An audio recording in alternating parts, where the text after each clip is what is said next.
Mis queridos, les invito a buscar en el libro de los Hechos. Hoy comenzamos el capítulo 22. La lección de hoy, el estudio de hoy lleva por título Pablo presenta su defensa. Casi como un abogado, vamos a ver al apóstol Pablo defendiéndose bajo la turba que le acosa, que le persigue. Si tú recuerdas, en el estudio anterior vimos al apóstol Pablo en el capítulo 21 que la guardia romana tiene que levantarlo y llevarlo a la fortaleza Antonia porque los judíos quieren sacar a Pablo y literalmente darle muerte. El celo de ellos es más grande que el respeto a la vida humana. Pablo entonces, cuando es llevado y se presenta ante el tribuno, le habla en lengua griega y pide finalmente audiencia. Tú lo ves al final del capítulo 21, verso 38 en adelante.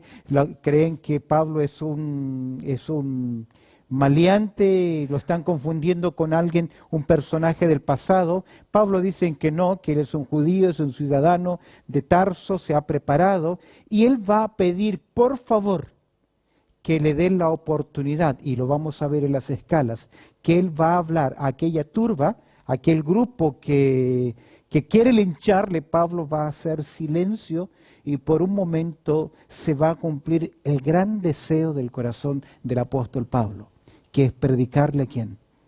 A su pueblo, en este caso a los judíos. Vamos ahora, ¿qué es lo que Pablo va a decir? Y vamos a comenzar en el verso 1. Veamos el discurso de Pablo en las gradas de la fortaleza. ¿Cómo comienza el apóstol Pablo? Observa el verso 1. Dice: varones, hermanos y padres, oíd ahora mi defensa ante vosotros. ¿Sabes que en el capítulo 7, verso 2, salieron la misma introducción, las mismas palabras con Esteban? Aquí hay un grupo que quiere apedrear, que quiere matar a Pablo. Pablo es un apóstol enviado por el Señor, tiene mucha autoridad, pero Pablo, lejos de ser fuerte, prepotente, por el contrario, vemos acá que no hay arrogancia de parte de Pablo como siervo de Dios. No hay agresión, no hay maltrato, no hay queja con su audiencia, sino que con mucha prudencia, con mucho tacto, Pablo se va a dirigir a ellos. ¿Cómo se dirige? Varones, ¿qué? Hermanos y padres, con mucha humildad, presentándose como uno de ellos. En otras palabras, se identifica con su auditorio. Fíjate la sabiduría, el tino, la prudencia de Pablo. Y muchas veces eso nos falta a nosotros en el púlpito, en la predicación, o a veces cuando queremos evangelizar a alguien. A veces cuando nosotros le damos un folleto y lo arrugan y lo tiran, casi le decimos vete al infierno, cuando no es nuestro ¿qué? Derecho o deber decirlo. Es interesante que Pablo le escribió a Timoteo en su segunda carta, en el capítulo 2, verso 24, donde Pablo dice: porque el siervo del Señor no debe ser contencioso, sino amable para con todos, apto para enseñar, y agrega, sufrido, para que con mansedumbre corrija a los que se oponen, por si quizás Dios les conceda que se arrepientan para conocer la verdad y escapen del lazo del diablo en que están cautivos a voluntad de él, con prudencia. Interesante. ¿Qué dice Pablo? Veamos el discurso de Pablo en la grada de la fortaleza. Dice: varones, hermanos y padres, oíd ahora mi defensa ante vosotros. Oíd ahora mi defensa. El término defensa es mi apología, mi apologética. Su defensa basada en argumentos. Escúcheme bien. Han acusado al apóstol Pablo de ser un anti-ley, anti-judíos, negar la ley de Dios, meter a un gentil en el templo, cosas que no son ciertas. Ahora Pablo va a presentar una defensa y él les va a decir que él ha seguido fielmente el judaísmo. Esa es su apologética, esa va a ser su defensa. Que Pablo ha sido un judío en su vida, estricto, celoso, y por ser judío, por seguir el judaísmo, él ha comprendido que el judaísmo ahora se ha acabado. Porque el judaísmo llegó ¿hasta quién? Hasta Jesús, hasta Cristo. ¿Lo nota? Esa es su defensa. Él va a defender sus convicciones en el judaísmo. Él va a defender que él cree en la ley de Dios, que cree en la palabra de Dios, que cree en los profetas y que todo se cumple en la persona de Cristo Jesús. Es por eso que él les pide, por favor, oíd qué cosa. Mi apologética, mi defensa. Cree que la consumación del judaísmo es Cristo y va a dar razón de ello. Mira el verso 2. Al oír el auditorio que les hablaba en lengua hebrea, es decir, que les habló en arameo, la lengua de las sinagogas, la lengua en la cual se enseñaban las escrituras, ¿qué hicieron? Guardaron ¿qué?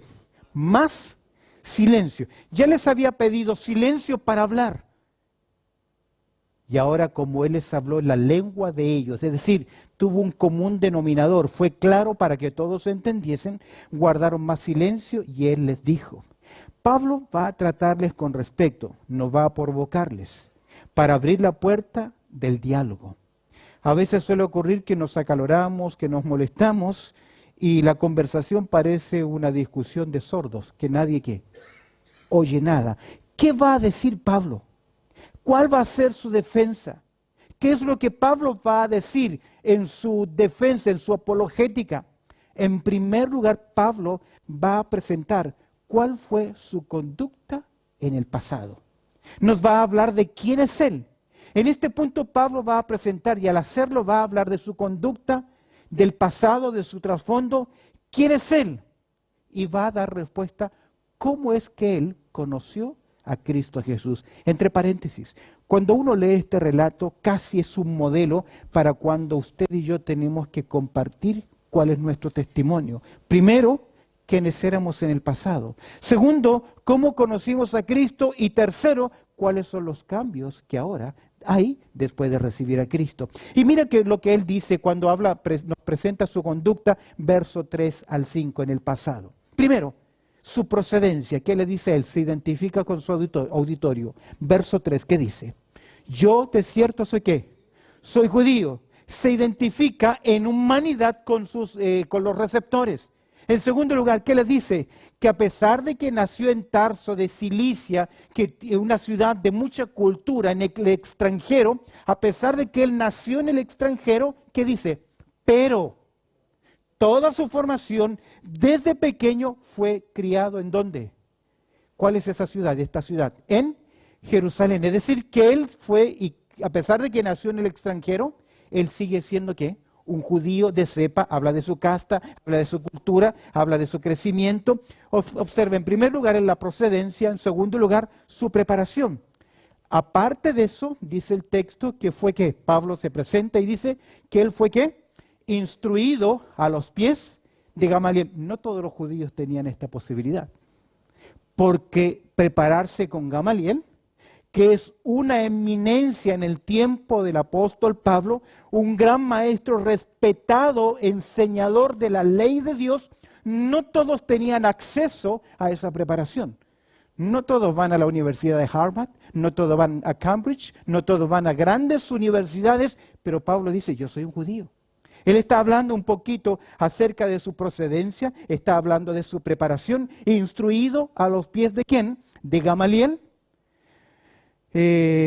Estrictamente que conforme a la ley de nuestros padres, es decir, que él era un conocedor profundo del judaísmo, tenía una tremenda preparación religiosa y agrega algo más. ¿Qué dice? Celoso de quién, mira de lo que dice, de Dios. Es decir, él ama a Dios, tiene hambre de Dios, busca a Dios, conoce la ley del Antiguo Testamento, como hoy lo soy quienes. Todos vosotros se identifica, porque de hecho, si estos hombres están en el templo en Jerusalén, en una fiesta hebrea, es porque son ¿qué? Temerosos de Dios, quieren conocer de Dios. Pablo es hebreo de hebreos. Entre los judíos entre los fariseos, Pablo fue ¿qué? El mejor de todos ellos. ¿Ves cómo él se identifica? En primer lugar, Pablo se presenta su conducta, su procedencia, su preparación, versos 4 y 5, presenta también su propósito. ¿Qué hacía él en el pasado? Verso 4, mira el propósito que tenía él en el pasado. ¿Qué hacía el verso 4? Perseguía yo, ¿qué cosa? Este camino hasta la muerte. ¿Notas el celo de él? No dice el cristianismo, pero es evidente que está hablando de quiénes. Los del camino, ya que son seguidores de Jesús. Y Jesús dijo, ¿qué cosa? Yo soy el camino. Pero él fue, ¿qué cosa? Pablo presenta su celo religioso del pasado. Como él veía el cristianismo, la religión, los del camino, él los veía como una afrenta a sus creencias. Él lo hace por celo. ¿Qué hacía Pablo en el pasado? Perseguía yo este camino hasta la muerte, prendiendo y entregando en cárceles a hombres y mujeres. Es decir, él maltrató, buscó y no discriminó. Cuando Pablo vuelve a contar su testimonio en el capítulo 26, Pablo dice que los forzaba a blasfemar. Los metía en la cárcel, destruía las familias, se llevaba padre o madre, los separaba y los obligaba a renunciar a su fe. ¿Por qué lo hacía? ¿Porque era malo? No lo hace por malo, sino porque tiene su celo religioso. Mira el verso 5, cómo argumenta esa práctica del pasado. Como el sumo sacerdote también me es que testigo. En otras palabras, el sumo sacerdote lo sabe. Porque él me dio, ¿qué cosa? La carta. Y todos los ancianos, el Sanedrín, de quienes también recibí cartas para los hermanos. Pablo hacía este trabajo de persecución con la aprobación oficial de los religiosos. No andaba como una rueda suelta haciendo cosas. Él lo hizo todo en términos legales, en su celo, pero con permiso de las autoridades. El Sanedrín estaba de acuerdo en la forma de proceder que él tenía. ¿Por qué? Porque Pablo ve los del camino como una afrenta ¿a qué? Al judaísmo, su celo religioso. Mira, se extiende más allá, pues el texto dice, verso 5, y fui a Damasco para traer ¿qué? Presos a Jerusalén, también a los que estuviesen allá, para que fuesen ¿qué? Castigados. Humanamente, él estaba haciendo todo lo posible por destruir ¿qué cosa? A los del camino, a los cristianos, a la iglesia del Señor Jesucristo. Es interesante que si tú miras en Romanos capítulo 9, en Hechos capítulo 9, verso 1, Lucas dice lo siguiente, respirando aún amenazas, como un toro jadeando para investir rápidamente con violencia. Ese era el accionar de Pablo. Y mira cómo él se identifica con el auditorio. Creo que el mensaje de Pablo acá es muy claro. Es como si Pablo les estuviese diciendo, yo entiendo por qué ustedes me han atacado a mí. Recuerda que si no entra la guardia romana, si no viene esta guardia, le quitan la vida. Y Pablo le dice, yo entiendo por qué han actuado así conmigo. Yo alguna vez fui un atacante también. Yo entiendo de dónde y quiénes, por qué actúan ustedes así. Recuerda que Pablo consintió.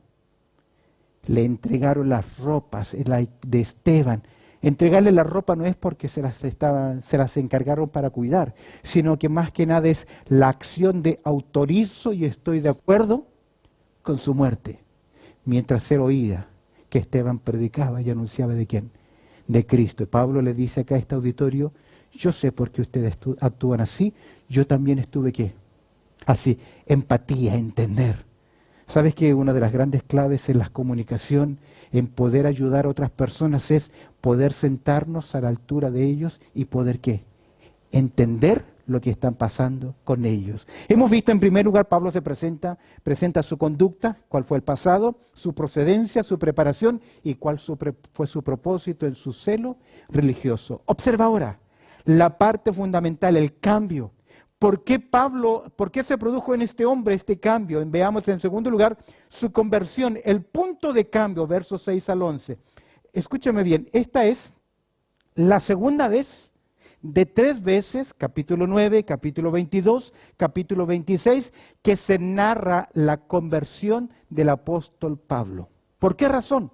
Porque Lucas, entre sus propósitos, no simplemente quiere decirnos cómo se extiende el Evangelio en 35 años, sino también defender la autoridad apostólica de Pablo, porque por muchos fue cuestionado. Recuerda que fue Bernabé quien fue a buscar a Saulo, lo trajo y le dijo a los líderes, a los apóstoles en Jerusalén, que él se había convertido. No creían en la conversión de él.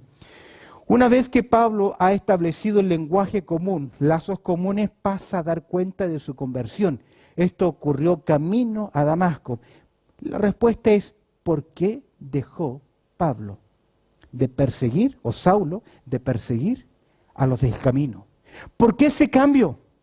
¿Por qué ese Saulo de Tarso ahora predica un mensaje diferente? ¿Y por qué muchos lo acusan de que él ha negado o niega la fe, está en contra de los judíos? ¿Qué ocurrió? Él nos va a decir, mira el camino, verso 6. ¿Pero qué? ¿Qué dice el texto? Aconteció, escúcheme bien, si eso no ocurre en la vida de una persona, ese hombre, esa mujer, no es salvo. Yo he preguntado, ¿y cómo fue que viniste a Cristo? Y no me muestran, no me explican. Me dicen que llegaron a la iglesia, que les gustó la iglesia, pero no me dicen lo que Pablo va a decir acá. Yo tuve un encuentro personal con Cristo, porque ahí está la conversión. Mira, pero aconteció que yendo yo, al llegar cerca de Damasco, me encanta la escritura que describe lugares geográficos. ¿Por qué? Porque la arqueología puede comprobar la evidencia de su relato histórico.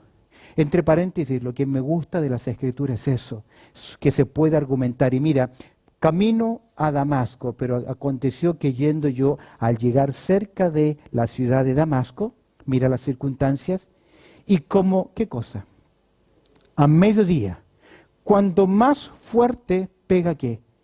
El sol, cuando hay mayor claridad, cuando el sol brilla y hay luz por todo lugar, de repente me rodeó ¿qué?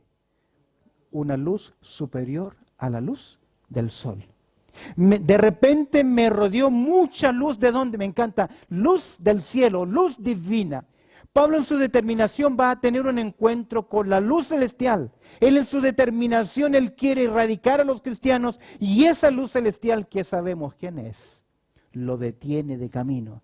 Experimentó una luminosidad mayor que la del sol y producto de ese encandilamiento tan fuerte que no es el sol. Verso 7, ¿cuál es la circunstancia? ¿Qué pasó con él? Y dice, y caí al suelo. Se discute, Pablo iba a caballo, no iba a caballo, no lo dice el texto, pero era el modo más común de ¿qué? De trasladarse, y aquí encontramos que él se desplomó, el resplandor de luz le desplomó a Pablo, posiblemente de su montura. Y mira qué interesante, y oí una voz que me decía. Recuerda que cuando se repite en el texto 2 veces una palabra, tiene mucho énfasis. Y se escucha y él oye decir ¿qué cosa? Saulo, Saulo, ¿por qué me persigues? ¿A quién perseguía Saulo? A los del camino, a los cristianos. Él va a entender por primera vez lo que significa el cuerpo de Cristo. Que herir a un creyente, maltratar a un hijo de Dios, maltratar a un cristiano, es también despreciar ¿a quién? A la propia persona de Cristo Jesús. Las circunstancias y una voz que me decía, Saulo, Saulo, ¿por qué me persigues? Escúchame bien, Dios lo llama por su nombre. Me acuerdo cuando hay un hombre pequeño en estatura que quiere ver a Jesús. Jesús le queda mirando y le dice, hey, Zaqueo, ¿qué? Ven, baja, porque yo voy a tu casa. Cuando el Señor me salvó, me llamó por mi nombre. Él me llamó, Él me salvó. Él vino a buscarme. Yo no busqué a Dios, usted no buscó a Dios. Es el Hijo de Dios quien vino ¿a qué? A buscar y salvar lo que se había perdido. ¿Ves entonces la conversión de Saulo, el camino a Damasco, las circunstancias? Mira la pregunta, el cuestionar, verso 8. Yo entonces respondí, mira aquí el cambio, mira aquí el cambio. ¿Quién eres? ¿Qué? Señor, Señor. Es un término, reconocimiento de autoridad.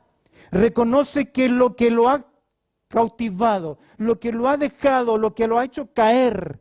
Esas palabras que oyó es una autoridad que él no conoce.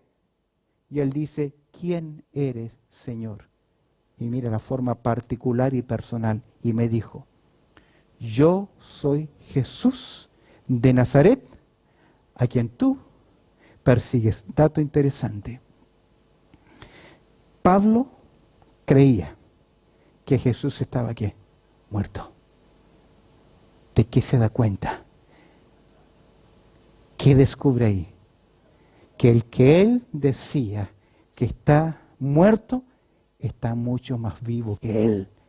Porque este que le habla nunca va a morir, pero Pablo experimentaría tarde o temprano ¿qué? Su muerte. Otro dato interesante, es la única vez que se llama a Jesús acá de Nazaret. No lo vas a encontrar en el capítulo 9, no lo vas a encontrar en el capítulo 6. ¿Sabes por qué? Porque el auditorio que Pablo tiene en estos momentos son solo ¿qué? Judíos. Y ellos entendían entonces, él está diciendo, a ese que ustedes intentaron crucificar, que creyeron haberle dado muerte, ¿qué? Fue el que vivo y se apareció camino a Damasco cuando yo, ¿qué hacía? Perseguía a los cristianos. Mira el verso 9. Y los que estaban conmigo vieron a la verdad la luz y se espantaron, pero no entendieron la voz del que hablaba conmigo. Es decir, la compañía es parte de la experiencia, pero no son llamados. Dios estaba llamando ¿a quién? Es por eso que a veces oímos el mismo mensaje. Tal vez son las mismas palabras. Muchos son los llamados. Pocos son los escogidos, los que responden. Y dije, verso 10, nuevamente el término Señor. ¿Y ahora qué le dice? Yo creo que aquí ya se ha operado en Saulo la conversión. Y aquí está el cambio. Rápidamente él llega a la comprensión y ahora él va a decir, verso 10, ¿qué haré, Señor? Señor. Ahora le llama Señor en este momento. Ya Saulo es salvo. Fue él quien enseñó. ¿Recuerdas? 1 Corintios capítulo 12, verso 3. Que nadie puede llamar a Jesús Señor, sino es que por el Espíritu. Pero aquí encuentro una verdad interesante. Una verdad tremenda. El hombre y la mujer que reconocen a Cristo como su Salvador personal, también lo tienen que hacer como Señor. Y como si Cristo es el Señor, inmediatamente deben rendir, ¿qué cosa? Su voluntad. Pablo en el argumento de Romanos, capítulo 9 al 11, que hace un paréntesis en la justificación y habla de la nación de Israel, en el capítulo 10, Pablo dice a los judíos que si confesares con tu boca, ¿qué cosa? Que Jesús es el Señor. Y creyeres en tu corazón que Dios le levantó de entre los muertos, serás salvo. Verso 10, y dije, ¿qué haré, Señor? Y me encanta. ¿Qué dice ahí? Y el Señor me dijo. Cuando usted se convierte, ¿qué debemos buscar hacer? Mateo 6:33, más buscar primeramente ¿qué?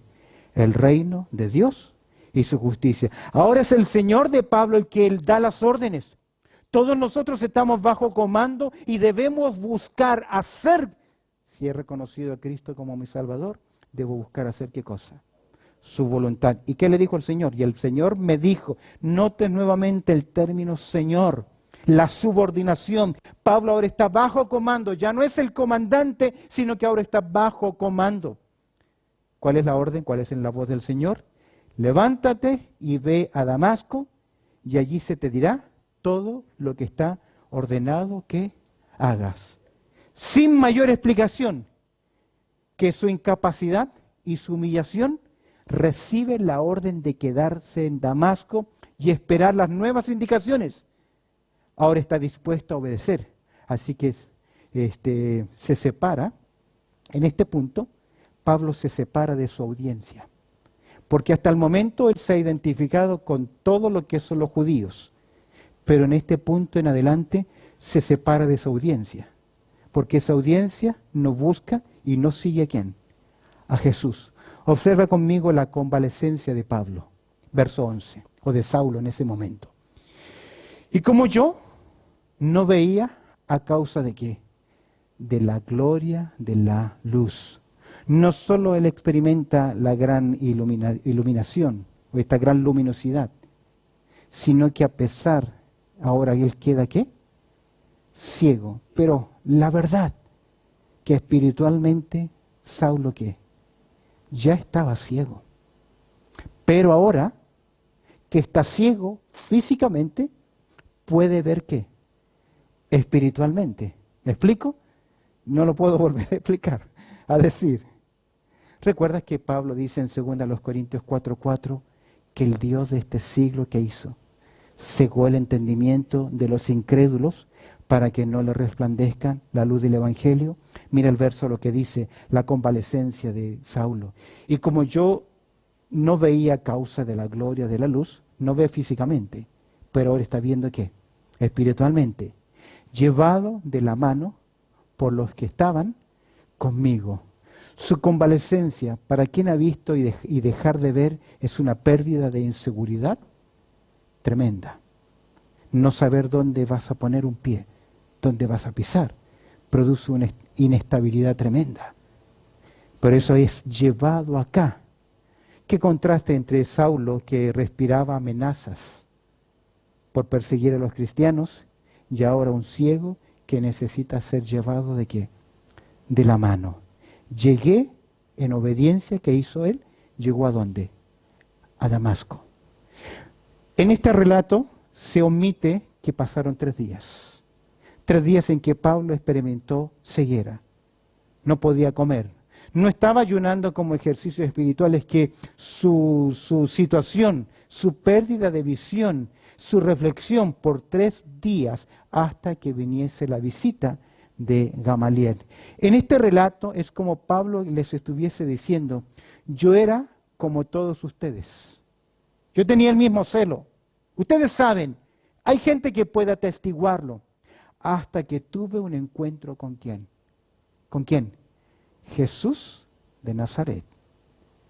Hasta que tuve ese encuentro con Jesús. Y él está diciendo, Jesús me conoció. Y mi vida drásticamente ¿qué?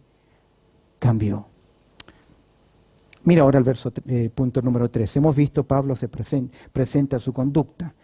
Pablo presenta su conversión. Pablo ahora nos va a presentar su comisión al ministerio. Él les va a decir por qué hace lo que hace. Es como si él estuviese diciendo, yo no elegí este camino, yo no busqué este camino, yo no busqué hacer esto, al que perseguía, aquel que yo perseguía, él cambió mi vida.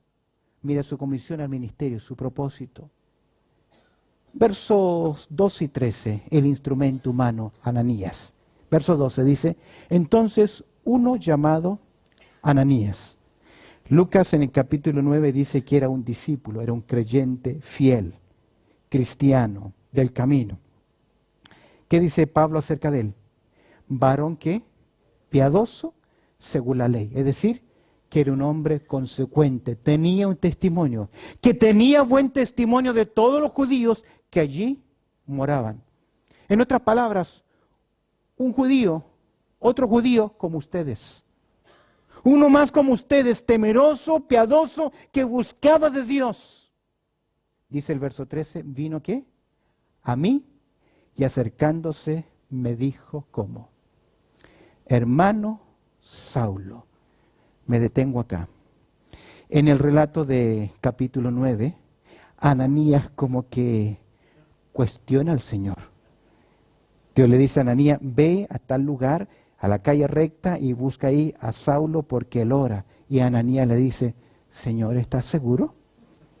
Porque yo he oído muchas cosas de él y entregó esas cosas que él persigue a los cristianos. Ve porque él ora. Y cuando se encuentra con él, ¿cómo lo llama? Hermano, me gusta este término. ¿Sabes qué? En el libro de los Hechos aparece 54 veces el término hermano. Y desde Romanos hasta Apocalipsis aparece 139 veces. No nos está diciendo este texto, tienen que llamarse hermanos, pero está poniendo un énfasis en qué. En la hermandad, en la comunión, en que no hay diferencias, no hay culturas, no hay continentes, no hay barreras, ni aún denominaciones si realmente has conocido a Cristo como tu Salvador personal, hermano. Qué lindo es cuando esa persona se convierte y uno puede darle la mano, un abrazo y decirle que ahora te puedo llamar ¿qué? Hermano. Porque a veces viene alguien y ya le decimos ¿qué? Hermano, sin saber qué es creyente o no es creyente. Y vino a mí y se acercó y me dijo, hermano Saulo, ¿qué? Recibe la vista. Y yo en aquella misma hora recobré la vista. ¿Y qué dice?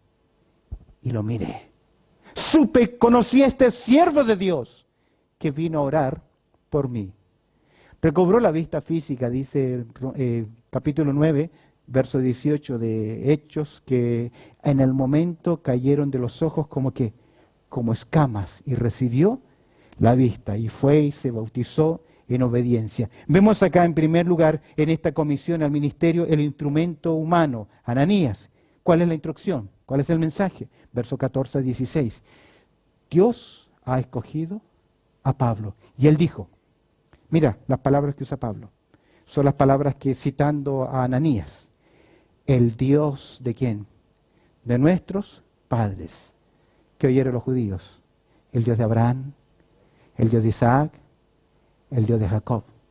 El Dios de nuestros padres, ¿qué? Mira qué interesante, te ha escogido. El soberano creador tiene un propósito contigo. Pablo está diciendo, ¿cuál es su apologética?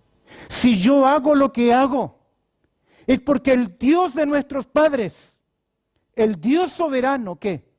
Me ha escogido. ¿Para qué? Para que conozca su voluntad. Que el judaísmo terminó ¿con quién? Con Cristo. Que se cumplieron las promesas de Dios. Para que conozca su voluntad. Que Él fue elegido, que ha sido enviado. Y veas a quién. Al justo. ¿Quién es el justo? Jesús. Y es un término mesiánico. Le está diciendo, para que conozcan a quién. Al Mesías. Dios me eligió, me llamó para que conozcan al Mesías. Pablo dice, yo no merezco. Cuando Pablo le escribe a Timoteo, dice, palabra fiel y digna de ser recibida por todos, que Cristo Jesús vino al mundo a salvar a los pecadores. Y Pablo, ¿qué dice?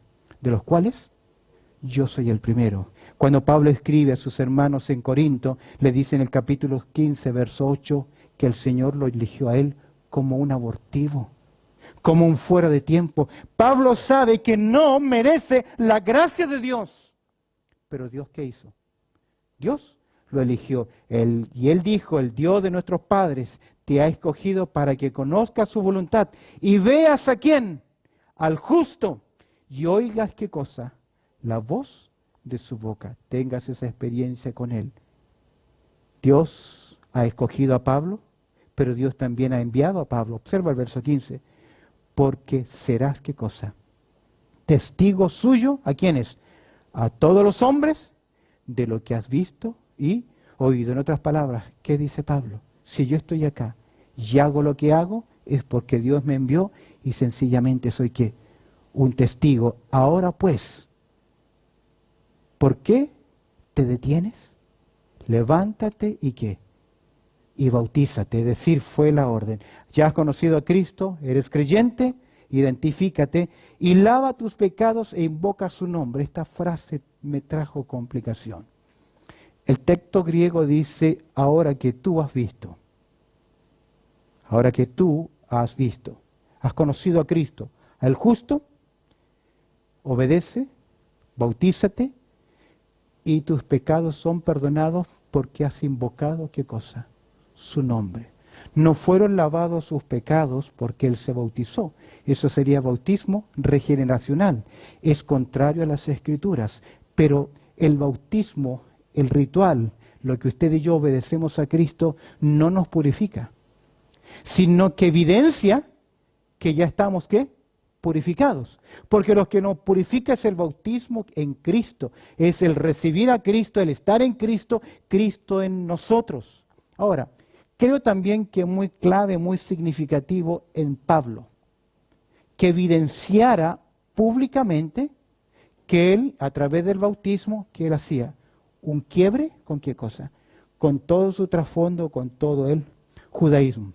Porque la purificación viene por confesar a Cristo. En Romanos dice 10:13 que porque todo aquel que invocare, ¿qué cosa? El nombre del Señor será salvo. Punto 4, y terminemos este interesante capítulo o resumen del testimonio de Pablo. En otras palabras, su apologética, su defensa. Veamos ahora cómo Dios confirmó el ministerio de él. Cómo Dios lo confirmó. Mira, un relato interesante, verso 17. Ahora, por primera vez nos enteramos de una experiencia que Pablo tuvo hacia el final de su primera visita en Jerusalén, después de su conversión. No aparece esto en el capítulo 9 del libro de los Hechos, pero sí ahora en el capítulo 22.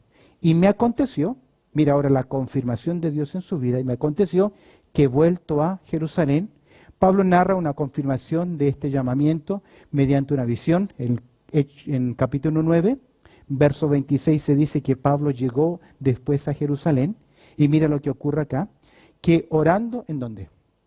En el templo, es decir, como bien buen judío que hacía. Él iba al templo. Como buen creyente que también va ¿a dónde? Al templo, ¿a qué? A orar. Dice que orando en el templo me sobrevino ¿qué cosa? Un éxtasis. Pedro también tuvo eso, recuerdas en el capítulo 10, que es una condición espiritual en la cual estos hombres de Dios, en un tiempo especial, recibieron una revelación especial, y en ese éxtasis dice, y, verso 18, le vi. ¿A quién vio? Al Señor. Y esto es importante, que tiene que haberlo visto. Porque para ser un apóstol, tenía que haber sido llamado por el Señor Jesús, ya haber participado del ministerio del Señor Jesús. Y le vi que me decía, ¿qué cosa? Date prisa y sal prontamente de Jerusalén, porque no recibirán tu testimonio acerca de mí. Fíjate que es interesante el relato de la confirmación, pero mira la réplica de Pablo. ¿Qué le dice Pablo al Señor ahí? Señor, un momento. Mira el verso 19. Yo dije, Señor, ellos saben que yo encarcelaba y azotaba en todas las sinagogas a los que creían en ti. ¿Qué está diciendo Pablo? ¿Por qué me voy a ir de los judíos si ellos me conocen? ¿Qué mayor evidencia de que tú eres real? ¿Que has cambiado a quién? Al que más perseguía a los cristianos. Mira el verso 20. Y cuando se derramaba la sangre de Esteban, tu testigo, ¿qué? Yo mismo también estaba presente y consentía en su muerte y guardaba las ropas de los que le mataban. Es decir, yo estaba ahí como uno de ellos. Ellos saben que he estado de su lado. Me van a escuchar. ¿Cuál es la respuesta divina? ¿Ves? Pablo hace un relato de una confirmación en el templo, una experiencia, un éxtasis. La replicación de Pablo dice, Señor, yo creo que me van a oír. ¿Cuál es la respuesta divina? Verso 21. Pero me dijo, personalmente, le habló. ¿Qué le dice el Señor? Ve, en otras palabras, sal. ¿Qué le queda a Pablo hacer? ¿Te has fijado que a veces nosotros queremos replantear las cosas y discutir con Dios? Y le dijo, ve, porque yo, y me dijo, ve, porque yo te enviaré, ¿dónde? Lejos a los gentiles. ¿Recuerdas que lo habían acusado de meter qué cosa? A un gentil. Pablo le está diciendo por qué él se movía en el mundo gentil. ¿Por qué lo hacía? Porque el Dios del cielo. Ahora, porque yo te enviaré lejos. ¿A dónde? A los gentiles. Verso siguiente. todo ese auditorio le oyó tranquilamente. Les habló de Dios, de su personaje, de su conversión, les habló de Jesús. Pero cuando oyeron la palabra, mira el verso 22, y lo oyeron hasta esta palabra. ¿Qué palabra? Gentiles. ¿Y ahí qué? Hasta ahí les llegó el discurso. ¿Por qué? ¿Qué pasó? Próxima semana en el estudio lo vamos a considerar. 4 lecciones, 4 palabras. Primero, salvación. Pablo comparte su testimonio. Tu testimonio, mi testimonio. Cómo el Señor me cambió. Cuando compartas, sé sensible, sensibilidad, prudencia, sabiduría. Yo he escuchado a predicadores tratar de hipócritas, falsos. Escuchaba uno en mi país, cuando yo vivía allá en mi país, que trataba de hipócritas y terriblemente maldecía a medio mundo. Yo digo, ¿cómo van a oír a alguien que los está insultando? Salvación, sensibilidad, soberanía. Si Pablo hacía lo que hacía, si usted hace lo que hago, si yo hago lo que hago, soberanía. No fui yo el que buscó, fue Él que me buscó a mí. Por lo tanto, yo debo reconocer señorío. ¿Qué significa eso? Vivir haciendo ¿qué cosa? Su voluntad. Aunque Pablo pensó, Señor, ellos ya saben lo que yo hacía, a lo mejor me van a oír. El Señor le dijo, no, porque yo no te estoy llamando a ellos. Yo te estoy enviando ¿dónde? Lejos. Y a veces no nos gusta. Y he descubierto a través de los años de mi vida, nunca digas no. Porque cuando dices no, muchas veces Dios dice, sí, y ahí te quiero. Y ahí te quiero. Bendito Padre Celestial, te damos gracias, Señor, por tu amor y tu cuidado y por este interesante relato y este ejemplo del apóstol Pablo, de su conversión, de tu gracia, de tu soberanía, de tus propósitos. Y nos hace recordar que al igual como Él, tú nos alcanzaste por gracia, me llamaste por nombre, me elegiste, me equipaste, me has enviado. Y así a cada uno de nosotros, Señor, tenemos un testimonio para compartir. Danos la prudencia, danos la sabiduría, pero también como pueblo tuyo, ayúdanos a reconocer el señorío de Cristo en nuestras vidas. Añade tu bendición a lo que hoy hemos considerado, pues oramos a través del precioso nombre de Cristo Jesús. Amén y amén.